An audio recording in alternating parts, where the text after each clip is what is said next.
Kathy and I found each other because we share two issues. We're both dyslexic, and we both struggle with overeating to soothe our emotions. 10 to 15% of the people in the U.S. are dyslexic. And while there is a lot of research out there on the scientific side of dyslexia, we've found that the emotional side of dyslexia is limited. So today we're here to share our emotional stories with you about growing up dyslexic. Our stories are very similar. We were both diagnosed when we were 7 or 8. We both made it through high school and college. We both felt embarrassment and shame from having dyslexia. We both found meaningful work and raised wonderful families. We are not those famous dyslexics like Keira Knightley or the founder of Virgin America, Richard Branson. We are just ordinary adults with dyslexia, and we'd like to share our stories with you. I never told anyone I had dyslexia. I was ashamed of it. I hid it from my elementary school friends, my college friends, and my work colleagues. But by hiding my dyslexia, I was hiding a part of myself.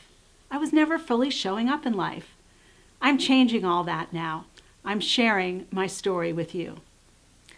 When I was in 3rd grade, all of my friends, the girls in the class, during library time, would check out a tall stack of horse books and read them voraciously. Well, I wanted to be just like everyone else, so I checked out a tall stack of horse books. I'd take the first one, crack it open, but I didn't even try to read it. I pretended to read it.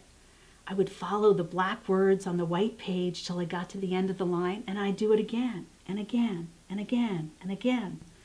When I thought enough time had passed, I'd turn the page. Was I turning the page too quick, too slow? Would someone find out that I was pretending? It took a lot of work to pretend. It was exhausting, and it emptied my heart. In the evenings, I'd go home and eat to soothe myself, soothe the emotions. I'd have a snack in the kitchen, and I'd feel better for a short time. Then I'd gather more food from the cupboards and bring it upstairs to my room, and I'd eat in secret. That feeling of shame burned in my heart, and I felt like I wasn't enough. I was eating to fill my heart with food, with love. Eventually, in 7th grade, I did learn to read, but I still wasn't on grade level, and I still had trouble with those multisyllabic words. Reading out loud was the absolute worst. I would hide from my teacher, trying not to make eye contact. Eventually, though, I'd get called on to read out loud Romeo and Juliet. And when that happened, my stomach would freeze like lead. And now that I think about it, I think it was my heart and soul that froze. My face would turn bright red and I would sweat. I would stumble through the words, skipping and guessing at words, and trying not to hear the giggles and snorts of the other students in the class. It was excruciating. When my turn was over, I thought I would be relieved, but actually I still felt embarrassed, raw, and exposed. It was as if I had a festering wound that would not heal. My mother tried to heal my wound. She'd say, "Kathy, when I read out loud to you, you remember every detail. Your comprehension is wonderful, and you're a great math student." And in the late afternoon on the field hockey field scoring goals helped heal my wound. But the next day in class, it would be ripped open when I had to read, and I would be exposed as the girl who could not read. Finally, as the years went on, I did catch up in reading, and I actually love reading now. I graduated from college and graduate school. I finally went and asked for help at the Writing Center, and I got a lot of help with my writing, and I did well. I eventually became an elementary school teacher, a reading teacher, and I was very good at getting inside the brains of the struggling readers, and I could see where they needed the help most.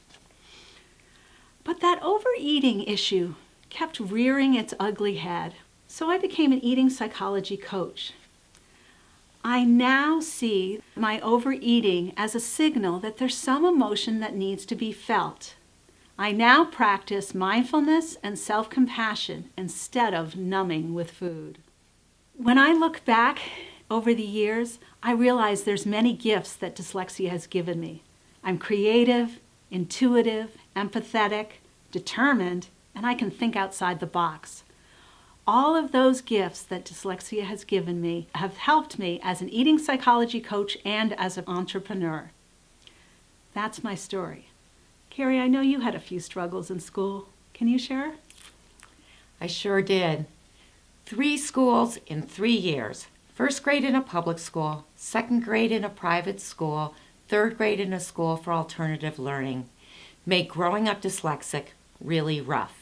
It's hard to keep friends when you're switching schools, and I always had to hide my inability to read and my fears. For instance, in Miss Frazier's 2nd grade class, I noticed that my friends could read out loud.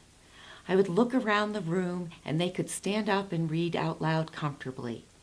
I noticed that their handwriting was neat and pretty, and all the girls in the class appeared perfect to me. But I love books, especially when Miss Frazier would read Charlotte's Web. I was carried away in the depths of Fern's love for Wilbur. I hung on every word. I was mesmerized. Comprehension was easy. Reading was impossible. The words on the page would look like hieroglyphics and scribbles, and I would wonder what it all meant. I was also pulled out of class frequently for tutoring. The teacher would come to the door and say, "Could Kerry come with me, please?" And as I gathered my things and left the classroom, the class was silent. I was mortified. I hated being singled out.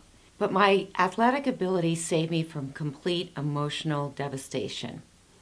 I loved modern dance, and the feeling of organically moving my body to music at the end of a tough day was wonderful.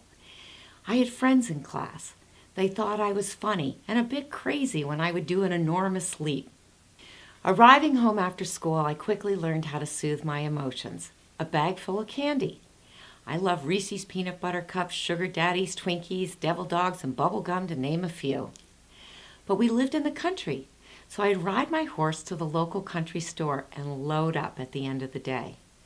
When dinner came around, I felt sick to my stomach. At 13, I moved on to pot, 15 beer, and as a young adult, I started shopping. This was all to bury my fear of being found out and my feelings of inadequacy. The work world brought me new challenges. Most people thought I could read easily and write quickly. I know I'm smart, I'm naturally intuitive, and I have a unique ability to solve complex problems quickly. One day in a Board of Trustees meeting, I was asked to write goals and objectives on a whiteboard. I scribbled the words so they were difficult to read, and one director said to me, "Kerry, you're missing the I in the word responsibilities." And I thought, oh no, what I? Where does it go? I guessed, wrong. I guessed again, wrong again. And then he said, "You're having a tough day, aren't you?" And I said nervously, "Oh, I can't see that well from where I'm standing." It was so mortifying. I felt dumb, and I was frustrated with myself. The challenges of dyslexia have given me grit, perseverance, and strength to move forward. I work very hard to accomplish my tasks, as most dyslexics do. For example, long-term projects become longer. The burdensome task of writing, rewriting, correcting grammar and spelling still sticks with me. As a young student, I would have given up anything not to be dyslexic. But as an adult, I've learned to embrace the struggles of dyslexia and the gifts that come with it. I'm learning disabled in a world filled with language at every turn. I still carry the need to soothe myself. I strive towards transformation of self-love rather than hate. I know that stuffing myself with sweets and shopping does not cure dyslexia. Kathy and I have accepted our dyslexia, and most of the time we embrace it.